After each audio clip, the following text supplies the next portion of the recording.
Hola, bienvenidos a Pensar Plural, los silencios de Phantom y en concreto a Píldoras Literarias. Yo soy Daniel Gorostiza Limón. Hoy vamos a hablar de este libro, Tres mujeres en un mundo cambiante, volumen uno de Daniel Gorostiza Limón. Sí, como habéis podido adivinar, el autor del libro soy yo mismo. Sí, este es otro de de esas píldoras en las que me hago promoción a mí mismo. Eh, pero bueno, de momento este va a ser la última promoción que me hago, por lo menos hasta el año que viene, que creo que sacaré mi próximo libro. Pero de eso ya se hablará en su momento. Ahora vamos a hacer las correspondientes autopromociones dentro de esta autopromoción en sí misma, que es la píldora, que nos podéis encontrar en Twitter, en Pensar Plural, nos podéis encontrar en Instagram, en Pensar Plural, donde os avisamos de los directos que hacemos en Twitch y de todas esas cosas. También nos podéis encontrar en Facebook, donde todos los días me encargo yo de subir una crítica de alguna película y donde más ocasionalmente Rubén también añade contenido siempre del mayor interés.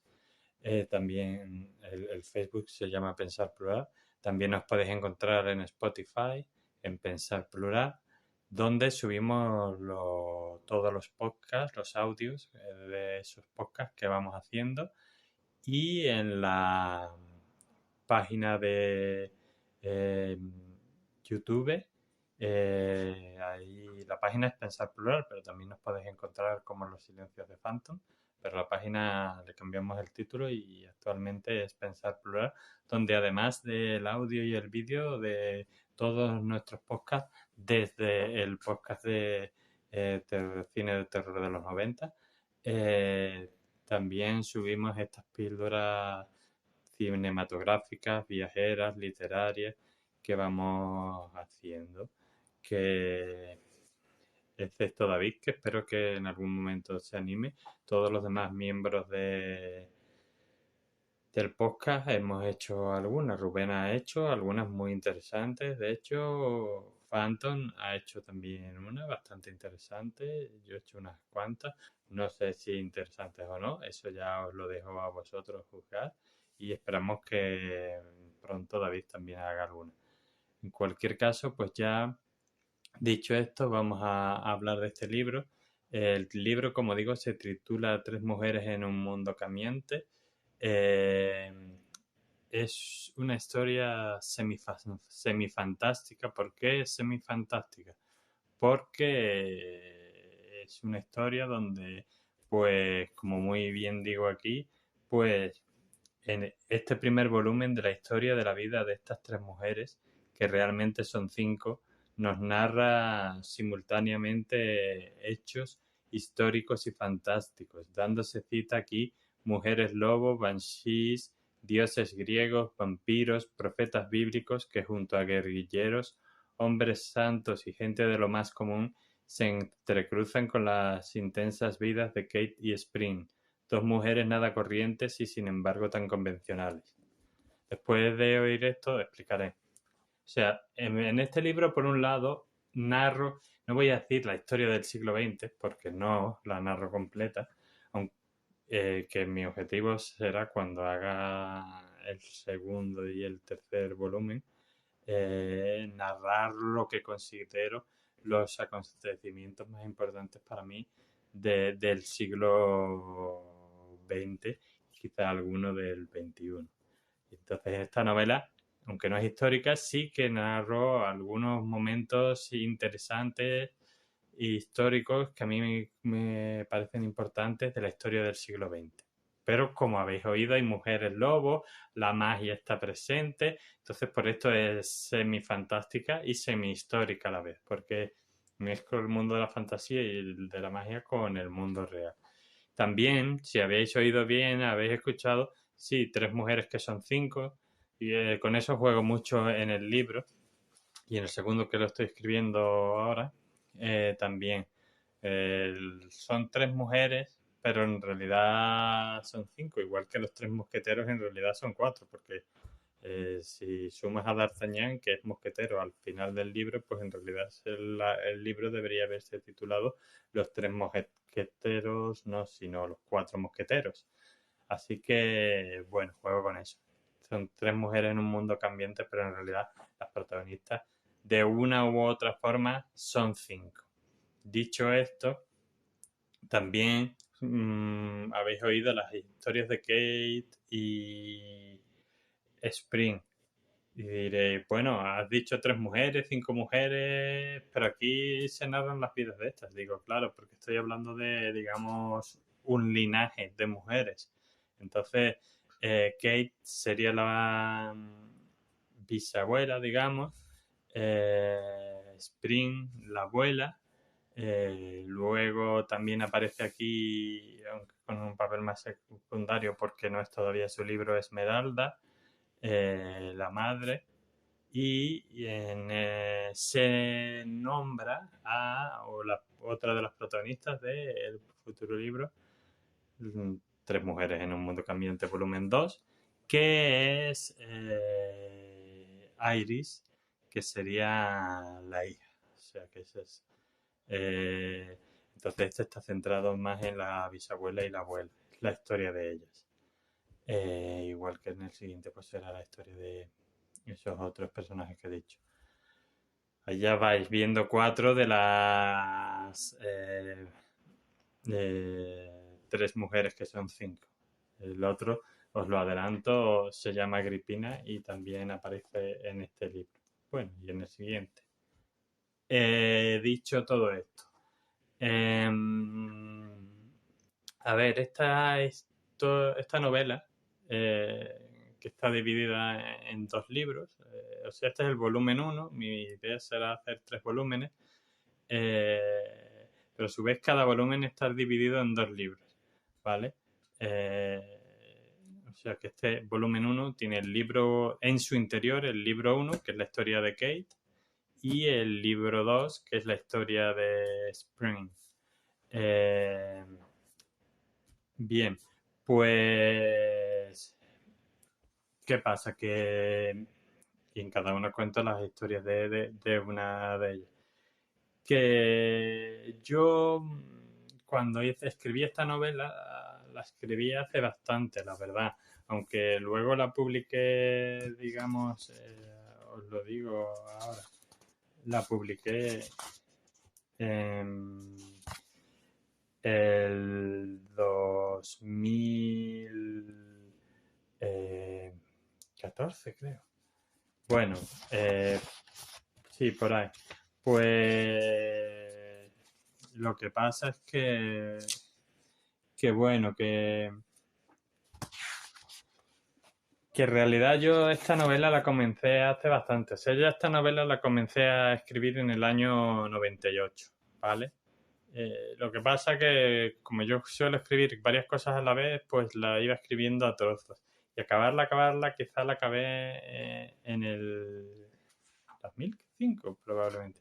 Luego, que me pasa a mí mucho, retomé esta historia en el 2014 o así, le corregí muchas cosas, le cambié cosas, vamos, la adapté, o sea, lo que es la historia en sí se mantuvo, pero cambié muchas cosas, desde el argumento, diálogos, el argumento central se mantuvo, pero la importancia de unos personajes, a unos mayor, otros menor, cambió, ¿vale? Entonces, aunque yo la acabara en el 2005, pues se puede decir que en el 2014 creo que fue, aunque no la reescribiera porque la mayor parte de la novela sobrevivió, pues sí que fue cuando ya la acabé por fin, ¿vale?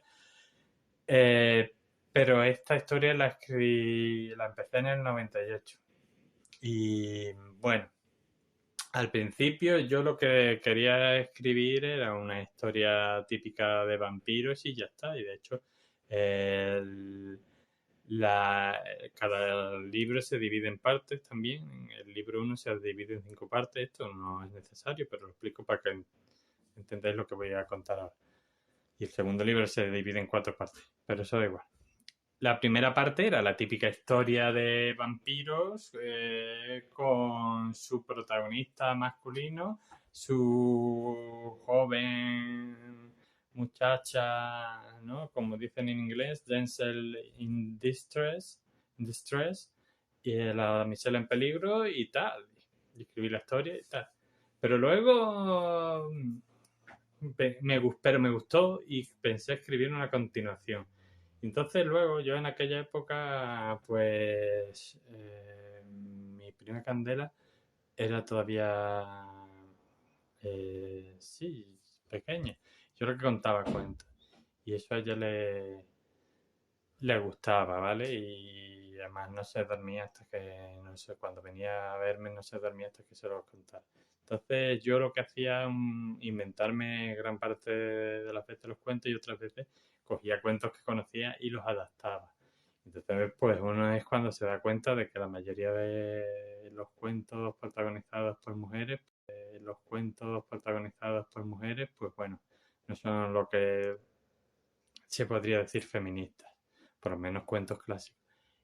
Y otros que a lo mejor a mí me interesaría más contarle, pues están la mayoría protagonizados por hombres. Estamos hablando en el 98. Hoy, a día de hoy, hemos avanzado algo, sí, aunque no demasiado, no nos vamos a echar flores.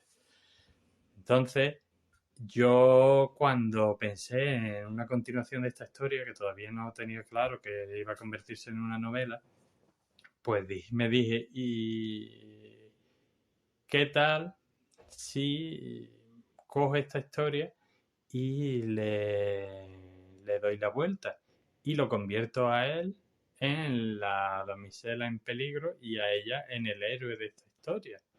La historia funcionó perfectamente, como os podéis imaginar, y para mi gusto es bastante mejor que la anterior. Luego escribí una tercera parte porque me gustó esta historia y el personaje de Kate, en la que él básicamente no aparece. Ya en la segunda ella era la heroína.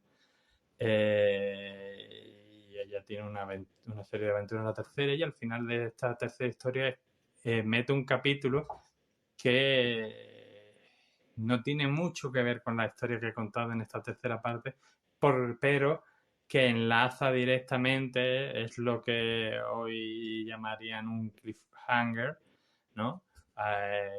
Algo que te engancha para lo que va a pasar en la cuarta parte, que sería un poco la gran batalla o la gran aventura de Kate, donde ya se demuestra la talla de heroína que es, pero no voy a contar, porque hay luego una quinta historia donde ya sería la conclusión y el relevo a su hija Spring.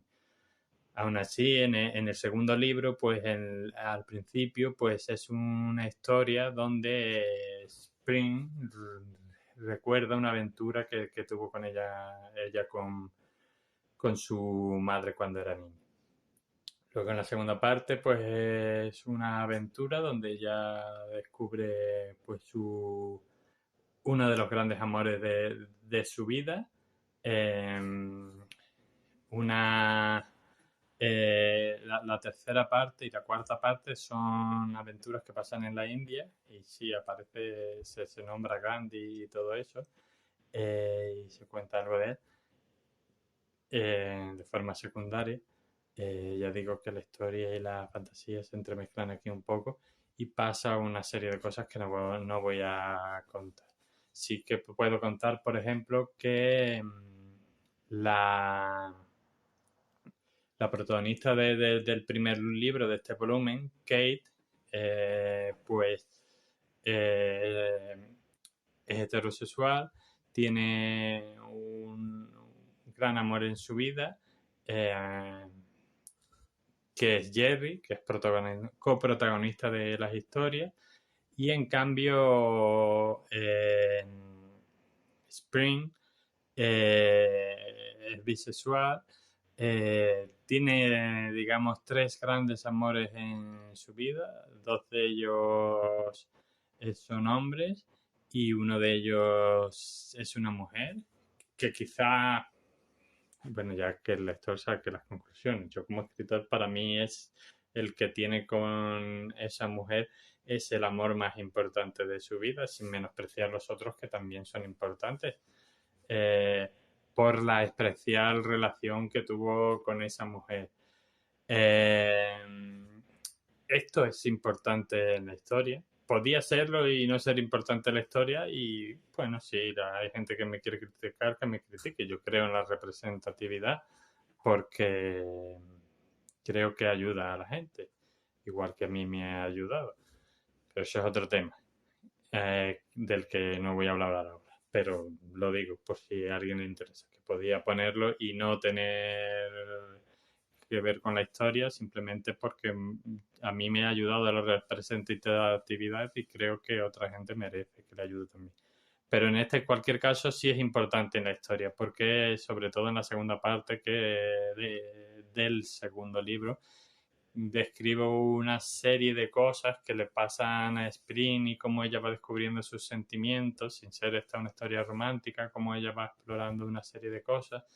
Entonces, son muy importantes en la vida de Spring, ese descubrimiento y ese gran amor que ya digo que cada uno que opine lo que quiera, pero tal como la veo yo, su autor, para mí es el gran amor de la vida de Spring. Pero bueno, todos los lectores pueden decir, pues yo creo que fue el primero más importante o que fue el tercero. Bueno, ya eso cada uno. Dicho todo esto, y volviendo a mi punto, pues yo me di cuenta de que eso, de que no hay muchas heroínas de ficción y claro, pues a mí eso me importaba. De hecho, en la dedicatoria del libro, que la voy a leer aquí ahora en un momentito, pues decía una cosa así como a mi gente, a mi familia, a mi madre y a todas esas mujeres que me enseñaron que el mundo está sobrado de heroínas, pero sobre todo a Candela, que me hizo ingeniármelas para sacar a las princesas de mis cuentos de sus torres y, y convertirlas en luchadoras con las que se pudiese identificar. Y bueno, esa era un poco la idea del libro. O sea, el libro, como digo, nació con una historia típica de vampiros, clásica a más no poder, con su héroe y su damisela en apuros. Luego, debido a estas historias que yo le contaba a mi prima, pues pensé que, bueno, que es verdad que había pocas heroínas de historias de aventuras, de acción, de fantasía y de tal, y que yo como escritor podía ser parte de la solución de eso, porque una de las cosas que a mí más me mosquea del ser humano en general, lo digo ya, y de mí mismo también, es el quejarnos por los problemas y de las mal que están las situaciones. En casos que podemos hacer algo, pues si no podemos hacer algo, pues simplemente nos quejamos. Pero en casos en los que podemos hacer algo y no hacer nada. Pero nos quejamos. Pues para eso quizás yo agradecería el silencio. Si te quejas y no puedes hacer nada, ahí sí. Pero si te quejas y puedes hacer algo, quéjate, ¿vale? Pero haz algo. Por muy pequeño que sea. Porque si no, tu queja no vale de nada. O sea, te estás quejando de, ay, qué mal, qué la situación, que podría mejorar y qué pena de vida, pero no haces nada para mejorarla, pues te la mereces. Entonces yo decidí ser parte de la solución. Hasta entonces la mayor parte, no, hasta entonces todos los protagonistas de cualquiera de mis historias eran mujeres, eran hombres, perdón. Ahora, a día de hoy, pues podría decir que prácticamente que un 65%, quizás 67% de mis protagonistas de mis historias, ya sean relatos cortos, novelas o lo que sea, son mujeres, puedo decir, un 67%, sí, vamos a dejarlo así, no sea tan redondo. pero en aquel momento era un 100%. Entonces ahí decidí, cuando quise continuar esa historia, que él, Jerry, no iba a ser el protagonista, sino que iba a ser Kate, y la iba a convertir en una heroína. Y después ella tuvo una hija y decidí continuar esa historia, pero ya contando la historia de la hija, hacer lo que viene a llamarse una saga. Hoy en día, pues para nosotros las sagas son las colecciones de películas que pues te cuentan una aventura en la primera película, otra en la segunda y así.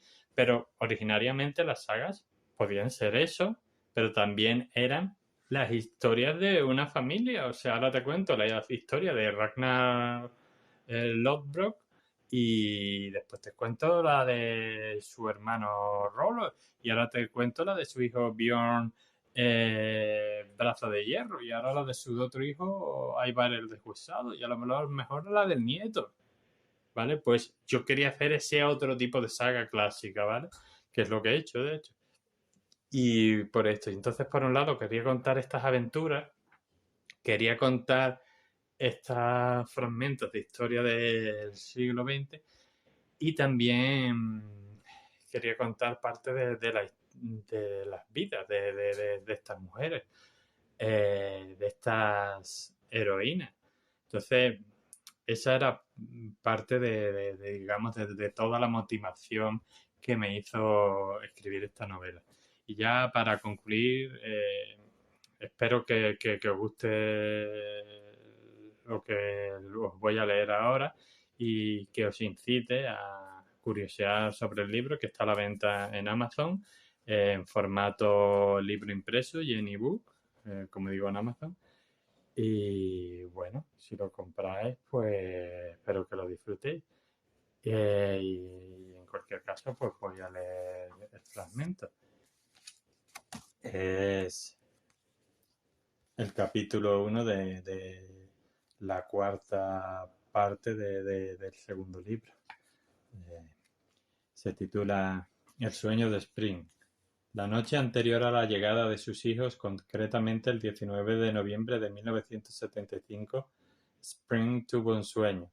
Tuvo una visión en la que paseaba por unos parajes que le eran desconocidos y sin embargo tan familiares. Al poco se dio cuenta de que estaba en algún lugar de Irlanda, su tierra natal. No puede ser, debo estar soñando, se dijo a sí misma, sorprendida. No es posible que esté en Irlanda, ya que hace años que no vengo por estas tierras. Está soñando, sin duda, oyó decir a su espalda. Entonces se giró y vio a una joven de larga cabellera rubia y piel tan blanquecina que casi parecía una cumbre nevada, apoyada en el portón de un típico monasterio irlandés. ¿Quién es usted?, quiso saber Spring. Tu madre me conoció una vez como Mary of Resignation, aunque mi verdadero nombre no es otro que Shannon, comentó la mujer de bellos ojos azules y aspecto juvenil. Pero no es para eso para lo que te he sacado de tus dulces sueños. No es para contarte estas cosas. Es otro el motivo. ¿Cuál?, le preguntó Spring. No te impacientes, tenemos tiempo, murmuró la mujer de piel descalzos, que había comenzado a levitar muy lentamente, acortando los 20 metros de distancia que había entre ellas, para continuar diciendo: pero no te preocupes, que no pretendo retenerte aquí toda la noche, así que te diré cuál es la razón para traerte a este lugar. Podemos ayudarte en tu lucha. No mucho, tan solo darte la clave para poder evitar la gran hecatombe, lo cual no es poco. Hizo una pequeña pausa hasta que estuvo cara a cara con Spring. Entonces le habló de esta manera: hay una forma distinta de derrotar a Dagomón a falta de un descendiente de Prometeo que cumpla los requisitos necesarios para poder manejar su vara. La clave de esta otra alternativa es el error de Abraham. ¿El error de Abraham? ¿Qué demonios es eso?, exclamó Spring, que seguía sin saber muy bien lo que estaba pasando. Sobre este punto no puedo extenderme más, pero por ser tú quien eres, te concederé el privilegio de conversar conmigo algo más de tiempo. Me alegro de ser tan privilegiada como para poder hablar con usted, pero con todo lo que nos jugamos no Spring, es justo que el mal hecho por el hombre lo deshaga el propio hombre, para bien o para mal, solo él debe asumir las consecuencias de sus actos, y es correcto que así sea.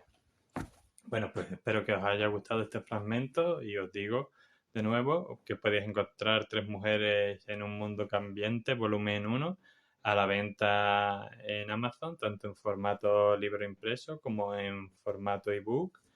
Y bueno, espero que os haya gustado esta píldora. Como digo, hasta el año que viene ya no va a haber más autopromociones mías personales, así que no os preocupéis. Y nada, como siempre me despido diciéndoos que que la fuerza os acompañe siempre.